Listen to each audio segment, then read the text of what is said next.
Well, there's been plenty of rumors connecting the Philadelphia Phillies to big names like Juan Soto, Alex Bregman, and plenty of other position players. There has not been enough attention paid to rebuilding the bullpen. Well, Kenley Jansen is an interesting name that has entered the conversation that I want to break down where those reports are coming from, what the legitimacy of them are, and if this is the right direction to go for this Phillies team. If we don't forget that it was the bullpen that was blowing up in a major way at these last playoffs, guys that had been so good throughout the entirety of the whole regular season, the Jeff Hoffmans of the world, the Carlos Estévez of the world, simply did not have it. Matt Strahm did not have it the way this team commanded, and while the bats, I still think is who the primary fault should fall on, as they did go dead for far too long stretches of time. It was frustrating having little hope in that bullpen, particularly after it seemed like such a strength for most of the regular season. But as an attempted fix to things, we do have a report connecting this Phillies team to four-time All-Star closer Kenley Jansen here. So this pops up in an article from Michael Barnard here saying that the Philadelphia Phillies could be a great fit for one of the best closers in baseball. And to read exactly what he wrote here, it starts out, the Philadelphia Phillies saw their bullpen have an epic collapse in the playoffs, which led to ultimately their demise in the 4 games at the hands of the New York Mets in the NLDS. For a unit that was solid throughout the regular season, the 11.37 ERA they recorded with 4 home runs allowed was a complete mess and didn't give the team much of a chance to win. Now, with impending free agencies of 2 guys who had major roles in Jeff Hoffman and Carlos Estévez, the Phillies could be in line for a huge shakeup to the back end of their pitching staff. One possibility could be a veteran who made a career of shutting down games in Boston Red Sox closer Kenley Jansen, who despite being 37 years old, is still among the best true closers in the sport. Lee Morgenstern of Just Baseball named the Phillies a team that could be a fit for the free agent. Now, to continue with a little bit bigger font here, it also writes, after losing Hoffman and Estévez to free agency, it's no secret that the Phillies are looking for another back-end reliever this winter, most likely a righty, he wrote. While plenty of fans are hoping for a reunion with Hoffman, Jansen is another realistic target to consider. While Jansen is a far cry from the consistently dominant reliever that he was with the Los Angeles Dodgers from 2013 to 2017, he has continued to put up solid numbers even as he has aged. He is as experienced as they come as well, sitting 4th all-time in career saves with 447. He's on the cusp of becoming just the 3rd reliever in Major League history to cross the 500 save threshold. And to continue on a little farther, in 2024, Jansen converted on 27 of his 31 save opportunities and posted a 3.29 ERA over 54.2 innings pitched. He has not recorded an ERA below 3 since 2021, but he has been extremely reliable when it comes to availability. Since his rookie season, Jansen has not had below 50 appearances in any full season, giving his teams a chance to call upon him as needed. Now, I will note, I'm very much against this concept of best ability is availability. You can be consistently average and constantly there, and that is not a good thing in my mind. And I do hate that second paragraph talking about that particularly there. But to give Jansen his full respect here, let's start by diving into the full stats from last season. That he did pitch in 54 games. The age 37 thing is a legitimate concern, but he did throw for 54.2 innings last year, just 4 home runs allowed, had 62 strikeouts in those 54 innings, so over 1 per inning there, which I love to see out of a reliever. 6.3 hits per 9 innings, a 3.29 ERA, a whip of 1.061. Pretty solid stuff for a guy that is on the back end of his career here. Now, I won't lie and say the panic button, the concern that this is a new Craig Kimbrell situation does creep into my head here. We obviously remember that being the case, and I personally very much prefer when you can have a true closer, a guy that you know is coming into the 9th inning, that is going to shut you down, throw his best stuff, and that is it. It is mano a mano. When he steps on the mound, you're at the plate, he's going to throw gas your way and seeing if you can touch it. I think, unfortunately, I'm kind of giving up hope on that being the possibility. I think there's fewer and fewer of those in existence. There are no more Mariano Rivera's or Brad Lidges or guys that you know can just step out, Billy Wagner, that ready to lock down in there.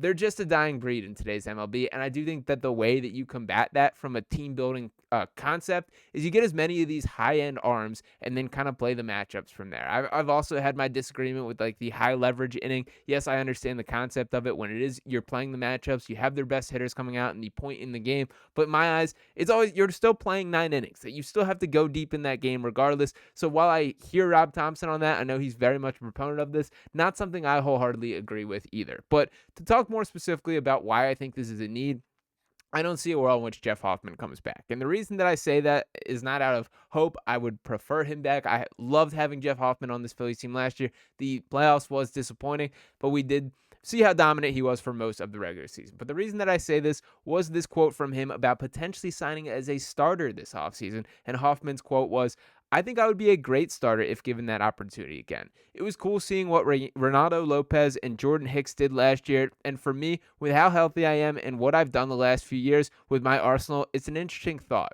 It makes sense that guys with deeper arsenals than most relievers have found success. And while this is true, Jeff, if it ain't broke, don't fix it, brother. And it looked like he was on his quick way out of the MLB when he was trying to be a starting pitcher. He found something as a reliever. Stick with it. Stick with what's working, and you can make yourself quite a bit of money is kind of my advice there. If this is something that is a clear passion of his, a clear wish to try his hand at being a starting pitcher once again, unfortunately, it's be my guest and go find a team that'll give you a chance. While the Phillies have a starting pitching situation with themselves, they obviously have the top-end arm talents with the Aaron Nolas, the Zack Wheelers, the Ranger Suarez, Christopher Sanchez, and it is really that fifth spot that is up for grabs. I know there's constantly the Garrett Crochet conversation, and that could be something that changes our entire perspective on the starter conversation.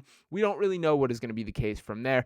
I don't have any sort of belief that Taijuan Walker could be that guy. And if you really are a believer in Jeff Hoffman and want to sort of give him an opportunity at it, I'm not going to be up here screaming and crying that it's the worst idea in the world. But just to put out there how good he was through most of the regular season last year, that in 68 games, pitched 66.1 innings, allowed just 6 home runs, 89 strikeouts in those 66.1 innings. So about 1.5 strikeouts per outing there is pretty ridiculous stuff. Only allowed 48 hits, a 2.17 ERA, a .965 whip. He was a guy that by the end of the season, I trusted with my life. That when he was stepping out on the mound, I believed in Jeff Hoffman to get the job done. Ultimately, that did prove to bite the Phillies in the butt come playoff time. Now, to talk a little bit about their other bullpen options, did also want to mention Carlos Estévez here. This was obviously the mid-season acquisition, the hopes that this could be a push this team over the edge type move. And for the most part, Estévez was pretty good in a Phillies uniform. He's 31 years old, 6'6". He does have the look of a closer to me. I love the big body thing.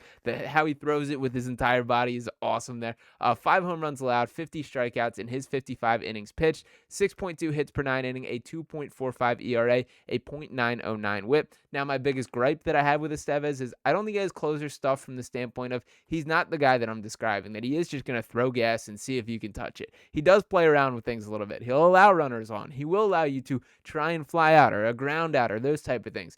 He was good for this Phillies team. I don't want to diminish that. I would welcome Carlos Estévez back, but what I do not welcome him back as the clear-cut closer on this team. Now, does that mean that 37-year-old Kenley Jansen is the absolute answer here? I don't know if that is the case either, but what I do think is that is a nice amount of experience that he obviously has. I do think his best days are very clearly behind him, but in the couple times that I did see him pitch last year, I won't lie, I didn't watch the most Boston Red Sox baseball in the world, but he did still look like he had it to me, that I did see some impressive outings for him, particularly at the end of games, which is intriguing there. Now, I did want to pull another name into the conversation that we've seen in some trade rumors here, and this would be the guy that I prefer if we are making a bullpen move, that being Ryan Helsley here. That this is a guy a little bit younger, 30 years old, pitched in 65 games last year, went 66.1 innings, only 3 home runs allowed, and 79 strikeouts in 66.1 innings pitched, a 2.04 ERA, a 1.101 whip there. Now, to swing it back on kind of the cons for him, there's obviously the opportunity cost that it is with going out and getting him. You have to go out and trade for Ryan Helsley. This isn't a guy that you can just outright sign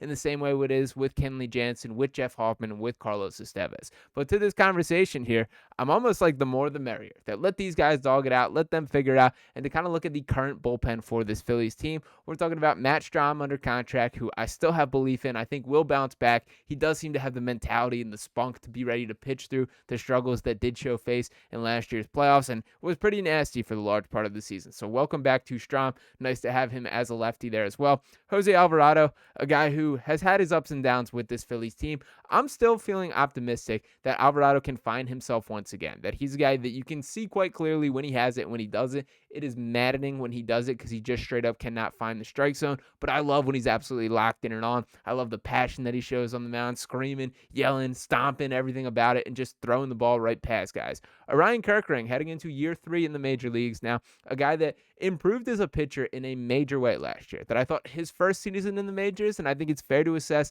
the Phillies rushed his timeline fairly significantly when we're talking about only a couple regular season outings until this man is being used in the high-stakes playoff situation. Did feel bad for him to an extent for how that played out, but I thought last year I was just impressed with he figured out how to set up pitches, how to pitch around guys. When you're just the pitchability that he had the stuff when he first came in the major league.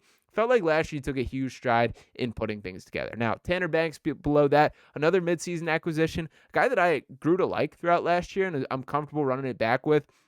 Not a guy that I have super high expectations or I think could be one of those quote-unquote high-leverage arms, but a dude that I'm perfectly content with having in the bullpen. Jose Ruiz kind of falls in that same category for me, and I do think he proved himself throughout the season. And then there's Tyler Gilbert below there. So to circle back to kind of what I'm meaning here, that is not the murderer's row of arms that I absolutely desire for this Phillies team. So I need to see a couple names to kind of add to that, whether it is Ryan Helsley, whether it is Kenley Jansen, whether it is Hoffman and Estévez coming back. I do think there is some need for some new blood here. So you can sign me up for Kenley Jansen edition if that is how things play out. I do like the fact that you can just outright sign him. He's a name to add to the mix, an arm to add to the mix, but maybe not that surefire thing. So for me, I'm all about competition with this bullpen right now. So I want guys to be challenging each other. Let's figure out who are the best pitchers on this roster. I understand there are limitations, and you can't sign everybody here, but I would like to see a little bit of uptick in pressure for each of these guys, that no one should feel completely comfortable in what their role is or how things are being painted from here. So